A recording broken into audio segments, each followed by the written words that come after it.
Hello, isang mapagpalang araw po sa lahat. Kahit maulan man, maulang umaga sa lahat. Okay. Ngayon naman ay gusto kong mag-emote at gusto ko rin bigyan ng linaw at kasagutan yung mga pumupunta sa inbox ko. Okay. Tungkol sa aking pagbablog at tungkol sa aking pamimigay ng pera.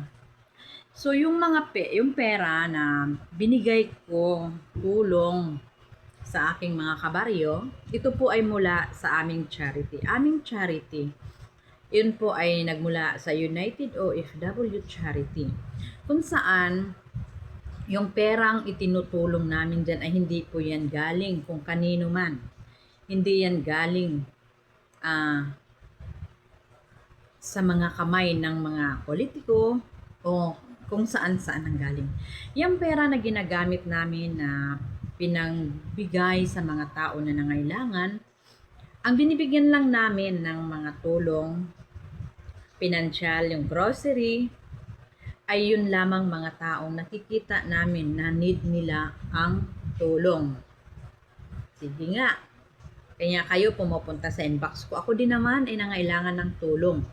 May pumupunta pa sa inbox ko at sinasabi na kahit pa-birthday na lang daw regalo ko.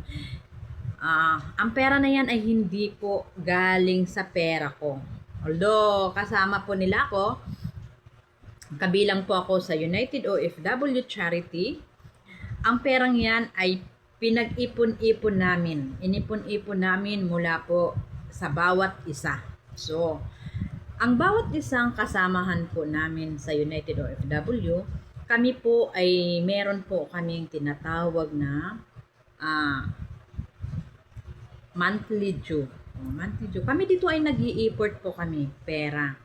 Sariling pera po ng mga kasamahan ko sa isang United OFW. Sariling mga pera na pinag-ipon-ipon.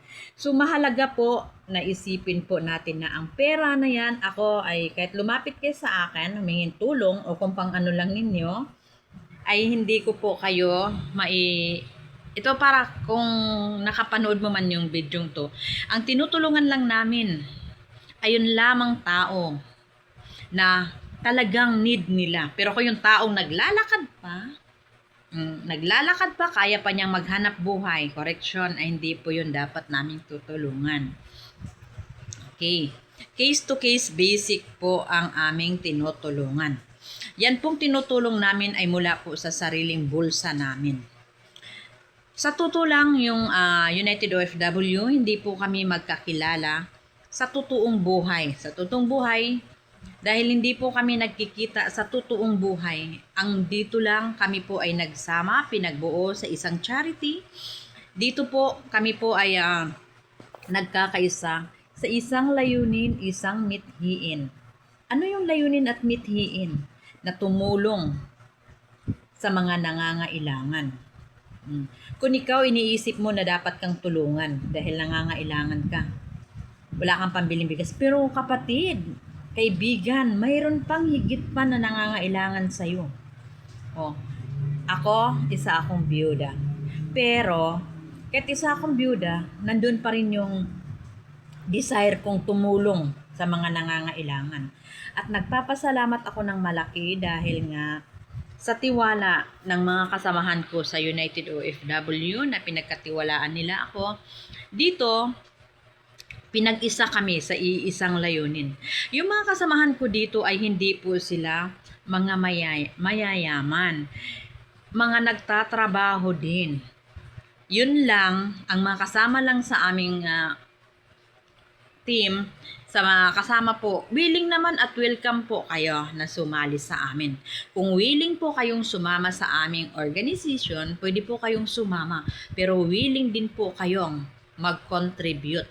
Dahil yung pinamimigay naming pera, pinansyal, pinabibiling grocery o anuman yung binibigay namin pambiling gamot, yun ay naggaling sa sariling bulsa ng bawat isang mga member ng aming charity.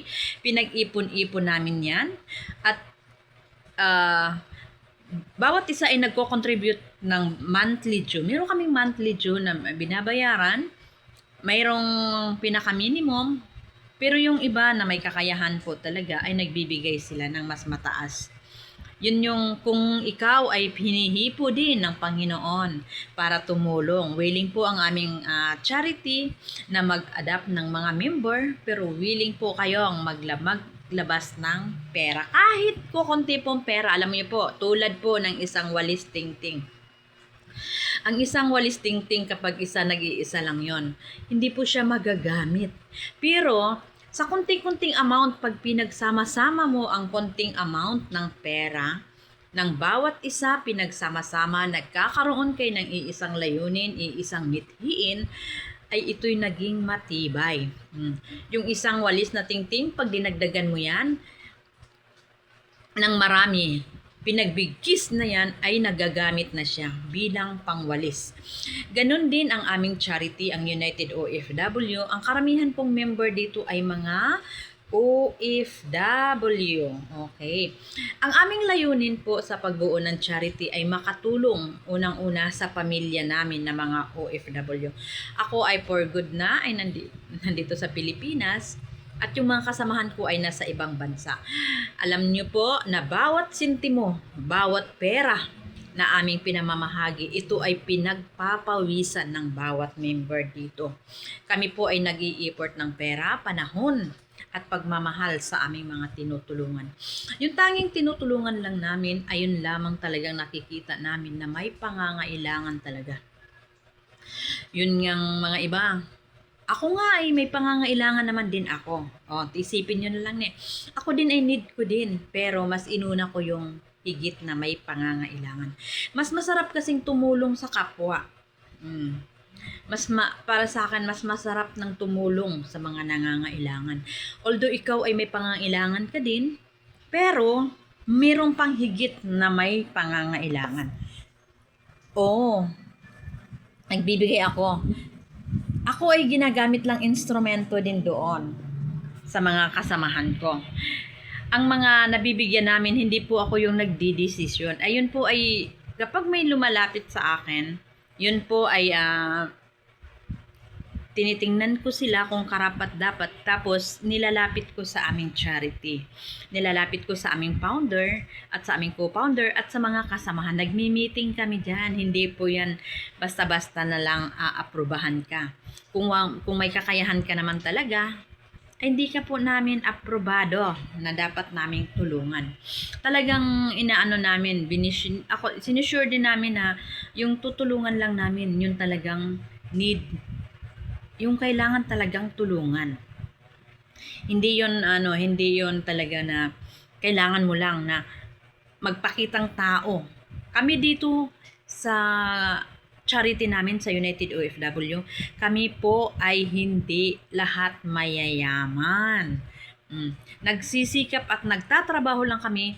Kami ay hindi man po kami magkakilala sa totoong buhay, pero kami ay pinagkaisa, pinagbuklod ng iisang layunin, isang purpose, at isang adhikain na makatulong sa aming kapwa.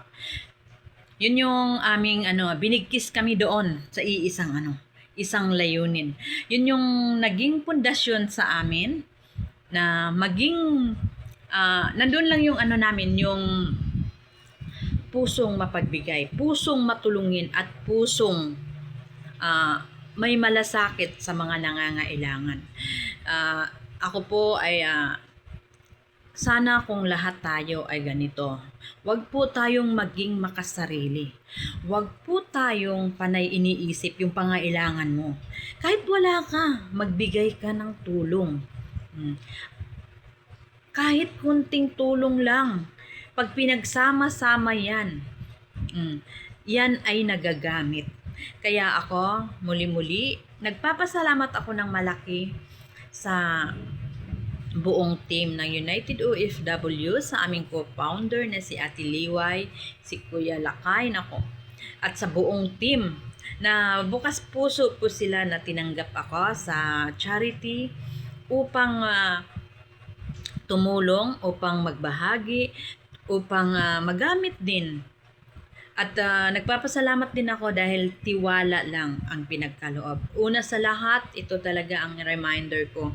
Kapag tayo ay nagtanim, tsak na mayroon tayong aanihin. Kung nagtanim ka ng kabutihan, hayaan mo na yung tao na binigyan mo, pinagtaniman mo, hindi man sila makasukli sa'yo pero totoong may Diyos. May Panginoon na Diyos na buhay na handang gumabay, pumapatnubay sa iyo at hindi pangako ni Lord, hindi niya tayo iiwan, hindi niya tayo pababayaan.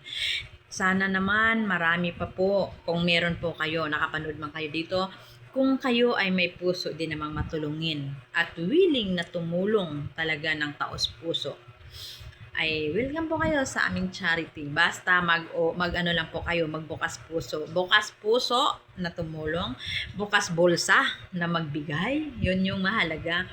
Kahit kahit naman anong meron ka ay kaya mong ibigay. Kaya nawa ay meron po kayong natutunan sa aking i-share sa umagang ito. God bless you sa lahat.